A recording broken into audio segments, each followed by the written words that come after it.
दोस्तों साल 2022 में मोदी सरकार ने क्या क्या वादे किए और उन वादों में से कितने पूरे हुए और कितने नहीं, इससे जुड़ी तमाम जानकारी हम पहले आपको दे चुके हैं। आप जान भी चुके होंगे कि इस सरकार के जितने भी वादे थे वो किस तरीके से जुमले साबित हुए या सरकार ने खुद ही उनको जुमला साबित कर दिया।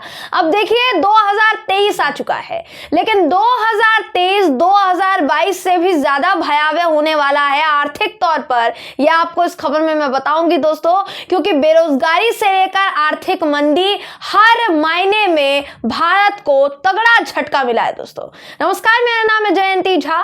दोस्तों इस वक्त दो बड़ी खबरें सामने आ रही है। पहली बड़ी खबर ये कि भारत जो है वो आर्थिक मंदी की चपेट में आने वाला है 2023 में, जो कि IMF की रिपोर्ट कहती है। और दूसरी बड़ी खबर ये है कि CMIE, जहां दोस्तों सेंट्रल मॉनिटरिंग फंड जो है उसने यहाँ सीधे तौर पर कहा है, देखिए CMIE ने ये कहा है कि भारत में जो बेरोजगारी दर है उसने अपने 16 महीने के रिकॉर्ड को तोड़ते हुए 8.3% दर हासिल कर ली है। जी हाँ दोस्तों, भारत में बेरोजगारी दर 16 महीने का रिकॉर्ड तोड़ चुकी है। सबसे पहली खबर देखिए इस वक्त आपकी स्क्रीन पर है।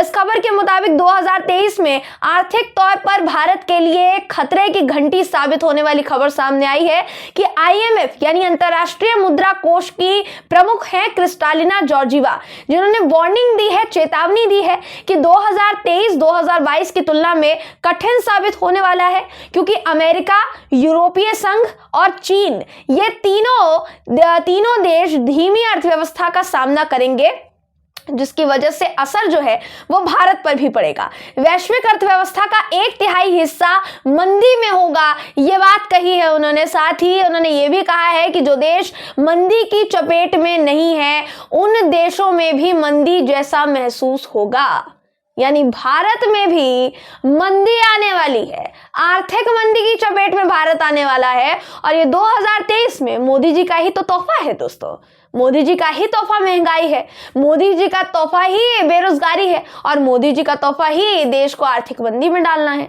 अब देखिए दोस्तों, आपको बताना चाहेंगे कि बेरोजगारी दर के मामले में भी भारत को झटका लगा है। इस वक्त आपकी स्क्रीन पर मैं आपको खबर दिखा रही हूं सत्य हिंदी की। इस खबर के मुताबिक बेरोजगारी दर ने अपने 16 महीने के रिकॉर्ड को तोड़ दिया है और ये जो दर है ये 8.3% पर पहुंच गई है। 16 महीने में सबसे ज्यादा इस वक्त ये दर है बेरोजगारी दर। CMIE के आंकड़े के हवाले से दोस्तों रॉयटर्स ने खबर दी है कि शहरी बेरोजगारी दर दिसंबर में बढ़कर 10.9% हो गई, जो पिछले महीने 8.96% थी।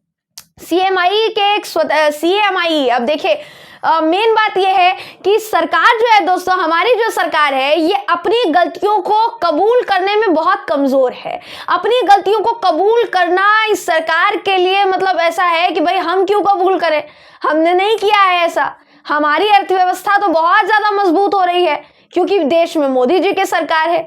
तो सरकार जो है ऐसे आंकड़ों को नकारने के लिए एकदम बुलंदी से खड़ी हो जाती है। तो उनकी जानकारी के लिए मैं बताना चाहूंगी कि CMIE ये जो संस्था है दोस्तों, इसके जो आंकड़े हैं इसको नजरअंदाज नहीं किया जा सकता, क्योंकि आर्थिक मायने में इसके तमाम आंकड़े बहुत प्रभावी होते हैं। देखिए बताया जाता है कि CMIE एक स्वतंत्र थिंक टैंक है जिसकी स्थापना 1976 में की गई थी। देश की आर्थिक स्थिति पर CMIE के आंकड़े बेहद अहम माने जाते हैं। जिसने ये आंकड़ा दिया है, बेरोजगारी से जुड़ा आंकड़ा दिया है और बताया है कि 8.3% पर हमारे देश की बेरोजगारी दर जो है वो पहुंच चुकी है। अब RSS ने भी दोस्तों बेरोजगारी दर पर चिंता जताई थी, आपको याद होगा। RSS जो हर मायने में बीजेपी के साथ कंधे से कंधा मिलाकर खड़ा रहता है, और बीजेपी जो कि RSS को कभी भी झुकने नहीं देती, RSS के तमाम संगठनों को गुंडागर्दी करने देती है, वही बीजेपी उसी बीजेपी की तमाम रणनीतियों पर सवाल उठाते हुए RSS के सह कार्यवाह हैं दत्तात्रेय होसबाले, उन्होंने देश में गरीबी, बेरोजगारी, असमानता जैसी समस्याओं पर चिंता जाहिर की थी। और उस समय, जिस समय वो देश की बेरोजगारी दर पर चिंता जाहिर कर रहे थे, उस समय ये जो दर है दोस्तों, ये 7.6% थी, जो कि अब बढ़कर 8.3% हो गई है।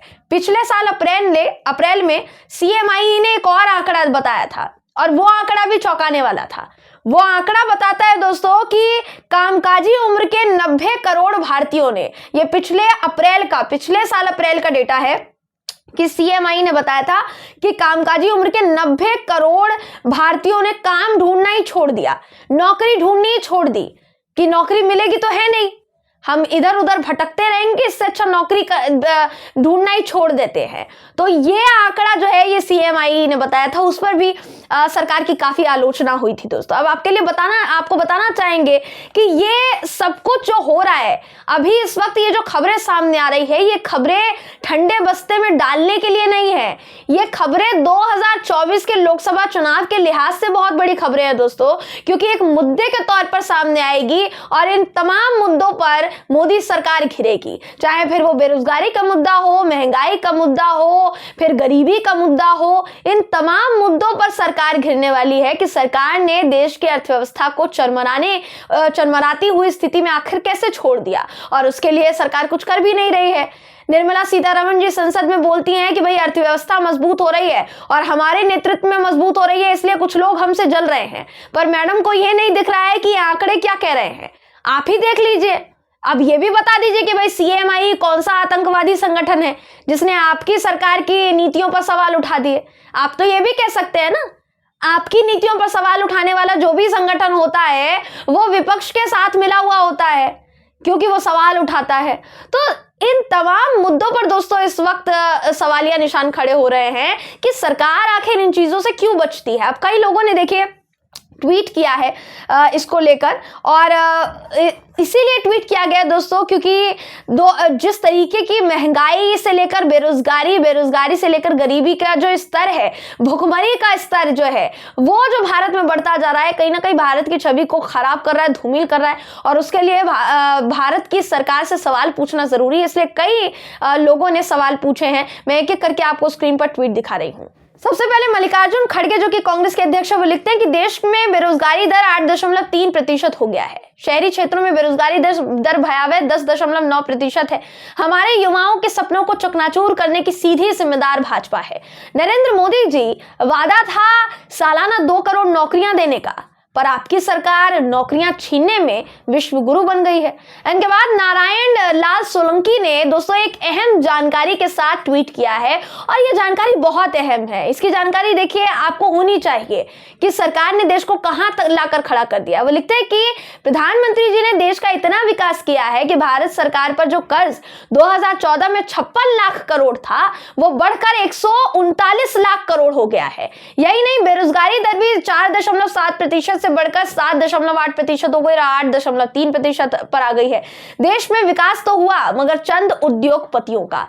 शफीक अहमद लिखते हैं इसके बाद कि वह 2022 भारत में बेरोजगारी दर एक बार फिर बढ़कर 8.3% हो गई है। देश का विदेशी मुद्रा भंडार 69.1 करोड़ डॉलर घटकर 562.81 अरब डॉलर जा पहुंचा है। भुखमरी में भारत 107वें पायदान पर है। 5 ट्रिलियन अर्थव्यवस्था पहुंचाने के लिए देश की प्रॉपर्टी कौड़ियों के दाम बिक गई है। तो आप समझ सकते हैं दोस्तों कि देश की सरकार की तमाम नीतियों की आलोचना किस कदर हो रही है और किस लेवल पर हो रही है। अब इस वक्त ऐसा लग रहा है देखिए कि ये जो मुद्दा है ये तूल पकड़ेगा, और बेशक 2024 के लोकसभा चुनाव में इसका नुकसान बीजेपी को उठाना पड़ सकता है, क्योंकि देश की जनता ने इसलिए सरकार को नहीं चुना था कि वो महंगाई, बेरोजगारी और आर्थिक मंदी के तले दबे रहे। उन्होंने सरकार को इसीलिए चुना था ताकि कम से कम जेब में इतना पैसा तो हो कि खाना निकल सके, पानी निकल सके, इतना पैसा तो हो कि भूखे ना मरे। लेकिन आप सोच लीजिए, जेबें काट ली गई है लोगों की, और कैसे काट ली गई अच्छे तरीके से दोस्तों आप जानते हैं, मुझे आपको बताने की जरूरत नहीं है, तमाम आंकड़े इस बात की गवाही दे रहे हैं। देखिए आपको बताना चाहेंगे दोस्तों कि ये सब कुछ होने के बावजूद भी हम लोग आप तक ये खबरें पहुंचाने का प्रयास कर रहे हैं, कोशिश कर रहे हैं कि आप तक एक एक आंकड़ा सटीक पहुंचे, एक एक खबर आप तक सटीक पहुंचे। लेकिन हम आपको गलतफहमी में नहीं डाल सकते हैं, कि हाँ, हमारा जो भारत देश है इस वक्त हमारे सरकार के नेतृत्व में नए नए कीर्तिमान गढ़ रहा है। इस गलतफहमी में हम आपको नहीं डाल सकते हैं। जो कमियां नजर आएंगी वो तो हम आप तक पहुंचाएंगे, लेकिन कुछ गोदी चैनल्स दोस्तों वो जो हैं उनको भारत में बेरोजगारी से ज्यादा फिक्र है किसकी? पाकिस्तान में बेरोजगारी जो बढ़ रही है उसकी ज्यादा फिक्र है। इस वक्त देखिए आपकी स्क्रीन पर मैं आपको आज तक का आर्टिकल दिखा रही हूं। आज तक ने आर्टिकल दोस्तों छापा है कि पाकिस्तान की बेरोजगारी वो दिखा रहे हैं और छापा है कि भाई पाकिस्तान में बेरोजगारी का आलम यह है कि सरकारी नौकरी के लिए परीक्षा देने आए अभ्यर्थियों को स्पोर्ट्स कॉम्प्लेक्स में जमीन पर बैठाना पड़ा। अब आप सोचिए कि पाकिस्तान में स्पोर्ट्स कॉम्प्लेक्स में बिठाना पड़ा है, वो खबर छप रही है हमारे देश के बड़े बड़े मीडिया संस्थानों के द्वारा। लेकिन हमारे देश में जो बेरोजगारी दर बढ़ रही है, आर्थिक मंदी में जाने वाला है देश, महंगाई जो बढ़ रही है उस पर किसी का ध्यान नहीं है। अब आपको जरा मैं एक नमूना भी दिखा देती हूँ दोस्तों जी। तो श्वेता सिंह मैडम 2023 तक भारत देश को विकसित देश बनाने वाला साल बता रही हैं कि 2023 में भारत जो है विकसित देशों में से एक माना जाएगा और इसमें एक अहम भूमिका निभाएगा। ये बता रही हैं वो सीधे तौर पर कि इस देश का मीडिया आपको किस तरीके से गुमराह कर रहा है। मेन स्ट्रीम मीडिया की मैं बात कर रही हूं। मेन स्ट्रीम मीडिया आपको किस तरीके से गुमराह कर रहा है और क्या आंकड़े आपके सामने प्रस्तुत किए जा रहे हैं। ये जो आंकड़े लेकर मैं इस वक्त आपके सामने आई हूं दोस्तों, आप कहीं भी जाकर इन आंकड़ों को खंगाल सकते हैं। इसमें कहीं से कहीं तक कोई लाग लपेट मैंने नहीं किया है, क्योंकि आप तक सच्ची खबरें बाकायदा डेटा के साथ, तमाम सटीक आंकड़ों के साथ पहुंचाना मेरी जिम्मेदारी है। वही एक पत्रकार है जो कोई लाग लपेट करके आप तक खबरें ना पहुंचाए।